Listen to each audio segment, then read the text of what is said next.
First and foremost, all thanks and praises unto our power, Yahweh, Bahasham, Yahweh Shai, Bahasham Wabrakakwadash. Peace, blessings, much respect to the elders and the apostles of Great Millstone, on down to the rest of the elders who rule well within Israel. Salutations to the hopeful elect throughout the four corners of this whole entire earth, no matter where, whom they may be, or what they may look like, pushing out this purified truth. To the rest of the church who believe as well, you men who may not be teachers or prophets, you women, sons, and daughters also. The water to Yahweh Shai, because without him enduring and going to that cross for the nation of Israel and the nation of Israel alone, none of this would even be possible whatsoever. So I kind of want to speak on Noah and how Noah also represents the elect. Noah and Abraham both really represent the elect, okay? But a covenant was made with Noah, just like a covenant was made with Abraham, although the covenants were diverse from each other. Both of these men in particular were set aside. The Lord favored these men. So going into the covenant with Noah, let's touch on Genesis chapter 9 and verse 8. And the power spake unto Noah and to his sons with him, saying, and I, behold, I establish my covenant with you and with your seed after you, and with every living creature that is with you, of the fowl, of the cattle, and of every beast of the earth with you, from all that go out of the ark to every beast of the earth. And I will establish my covenant with you, neither shall all flesh be cut off any more by the waters of a flood, neither shall there any more be a flood to destroy the earth. And the power said, this is the token of the covenant which I make between me and you and every living creature that is with you for perpetual generations. I do set my bow, and that bow is speaking of the rainbow. I do set my bow in the cloud, and it shall be for a token or a sign of a covenant between me and the earth. And it shall come to pass, when I bring a cloud over the earth, that the bow shall be seen in the cloud. And this isn't speaking of metaphorically. This is literally speaking of a cloud here, because we understand in the Bible how chariots can be interchangeable with clouds, but the clouds here is referencing actual clouds. Verse 15. And I will remember my covenant, which is between me and you and every living creature of all flesh. So this covenant that was made with Noah was not only just made with Noah, but it was made through Noah, and it stretched to all creatures on earth. Even these heathen fall under this covenant. But this covenant isn't the same covenant that Abraham had received. Don't get that confused. But Abraham and Noah had this in common, seeing the Lord went to them personally and made a covenant through them. And through Noah, the Lord made a covenant that he would not flood the earth again with water. Let's read 15 again. And I will remember my covenant, which is between me and you and every living creature of all flesh. And the waters shall no more become a flood to destroy all flesh. And the bow shall be in the cloud, and I will look upon it that I may remember the everlasting covenant between the power and every living creature of all flesh that is upon the earth. So anytime you see a rainbow, you should understand that represents a covenant that the Lord made through Noah, that he wouldn't flood the earth completely again to destroy, living creatures who couldn't survive in water. Okay? Because when the earth was flooded, you have to imagine every single creature except for those that were brought upon the ark and those that could actually survive in the water were destroyed. But the Lord made a covenant saying that won't happen again. And this rainbow is going to be a token or a sign, an expression of me not doing that again. Let's go to verse 17. And the power said unto Noah, this is the token of the covenant which I have established between me and all flesh that is upon the earth. So this is a covenant that was made between the Heavenly Father and Noah. Now Noah, he wasn't just a normal man. Noah may not have been, behind Abraham in terms of the covenant that was made with Abraham down to Isaac, Isaac down to Jacob, and Jacob down to the 12 patriarchs. But I believe through the Spirit, Noah would have had to have come back in the reincarnation through the line of Abraham. Okay? Because Noah represents the elect. Noah represents the righteous. Okay? Let's go to the Apocrypha. This is the book of Ecclesiasticus, also known as the book of Sirach, chapter 44 and verse 17. Noah was found perfect and righteous. In the time of wrath, he was taken in exchange for the world. So you have to imagine, everybody on earth was destroyed, but Noah was more valuable than everybody else that got destroyed. Take away Noah's wife, his 3 sons and their wives, Shem, Ham, and Japheth. Okay? Noah was found perfect and righteous in the sight of the Lord, that is. In the time of wrath, he was taken in exchange for the world. Therefore was he left as a remnant unto the earth when the flood came. So Noah, at that time, him and his house represented the remnant. In today's time, there is also a remnant that is going to be saved and delivered, because the rest of Israel is going to be destroyed. Let's get that. I want to say it's let me try Romans 9. I don't think it's Romans 9. Cancel that. Let me go back to the Apocrypha. It might be 2nd Esdras chapter 9 and 13. Yep, this is it right here. 2nd Esdras chapter 9 and verse 13. And therefore be thou not curious how the ungodly shall be punished. Going back to Noah's day, the ungodly was punished through being flooded out. They drowned to death. Okay?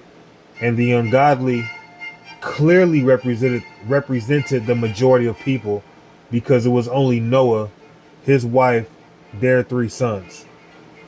Okay? And when, but inquire how the righteous shall be saved. And Noah was the righteous of his time, him and his household. Whose the world is and for whom the world is created. So the world is created for the elect. And Noah himself, he represents the remnant. He represents the elect. Let's go to 2nd Esdras chapter 3 and verse 11. Nevertheless, one of them thou leftest, namely Noah, with his household, of whom came all righteous men. So Noah represents the elect. Okay? Noah represents the elect. Now we understand, just like with Noah, Abraham was also favored. Let's go to verse 13. Now, when they lived so wickedly before thee, thou didst choose thee a man from among them, whose name was Abraham. Him thou lovest, and unto him only thou showedest thy will, and madest an everlasting covenant with him, promising him that thou wouldest never forsake his seed. So just like a covenant was made through Noah, a covenant was also made through Abraham. Now also Noah came before Abraham. Okay, guess what? Noah would have had to have come back in the reincarnation through the line of Abraham, Isaac, and Jacob. Because it's through Abraham, Isaac, and Jacob that the covenant was given.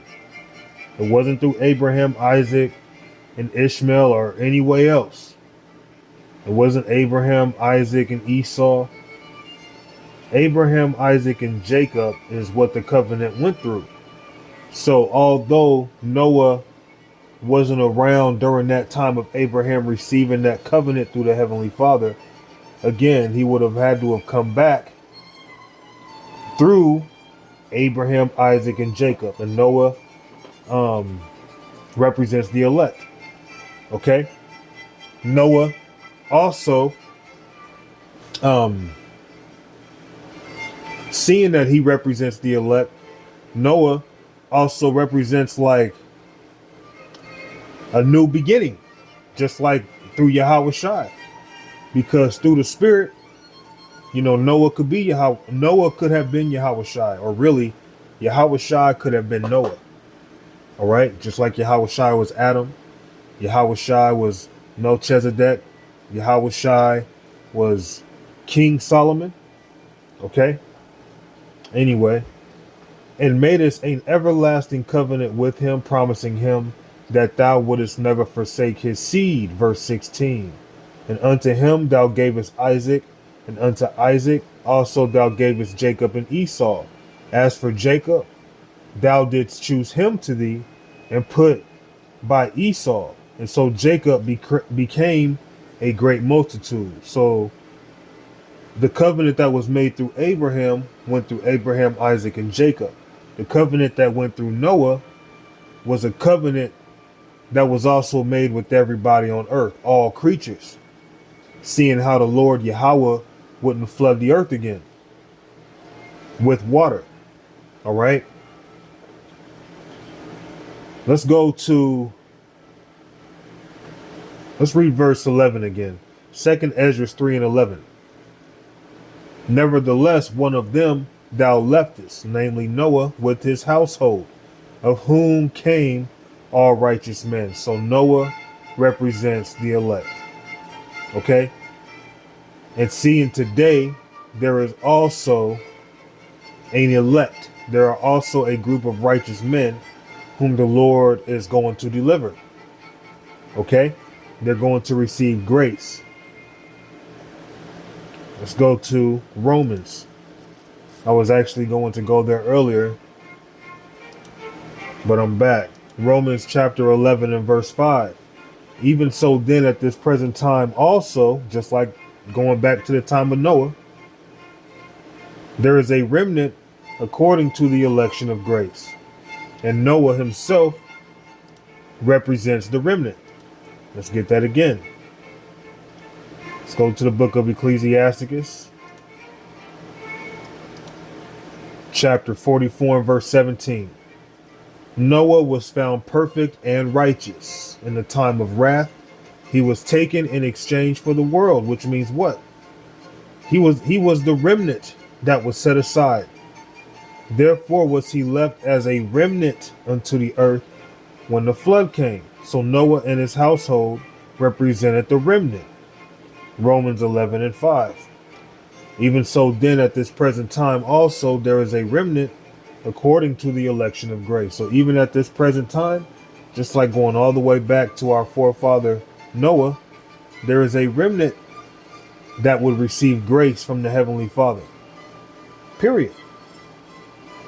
When it comes to the elect, it's almost like in the heavens before all this was made, there was already a covenant made that you would already be called and chosen. You would already be, set forth to do everything you're doing, the hell you go through, whatever you go through. It was already set up. Okay? This is the Lord's story. This is the Lord's movie, and seeing how the elect and Noah, in a lot of ways, is synonymous of each other, because Noah, although being one man, he represents a multitude. He represents the righteous. He represents the elect. And just as Noah was shown favor, Yahweh Ba'ashem Yahweh Shai is going to show favor upon his elect. Okay? And just like the covenant was made with our forefathers, we ourselves have to ponder and consider these things. Okay? We have to remember the covenant that was made with our forefathers. Luke chapter 1 and verse 68. Blessed be the Lord power of Israel, for he hath visited and redeemed his people, and hath raised up an horn of salvation for us in the house of his servant David, as he spake by the mouth of his holy prophets, which have been since the world begun, that we should be saved from our enemies, from the hand of all that hate us, to perform the mercy promised to our fathers, and to remember his holy covenant. So we are to remember the holy covenant, the oath which he sware to our forefather Abraham, and also our forefather Noah as well, because it's through that covenant that he made with Noah that we understand, okay, no matter how much it may rain one day, we understand the whole earth is never going to be flooded like that. That was a promise from the Lord himself. We also have to remember the covenant that was made with our forefather Abraham. Okay? Who at first his name was Abram, but then later had his name changed to Abraham. We are to remember the covenant, and seeing that we're hoping to be of the elect, these are the types of things that the elect will ponder on. Okay?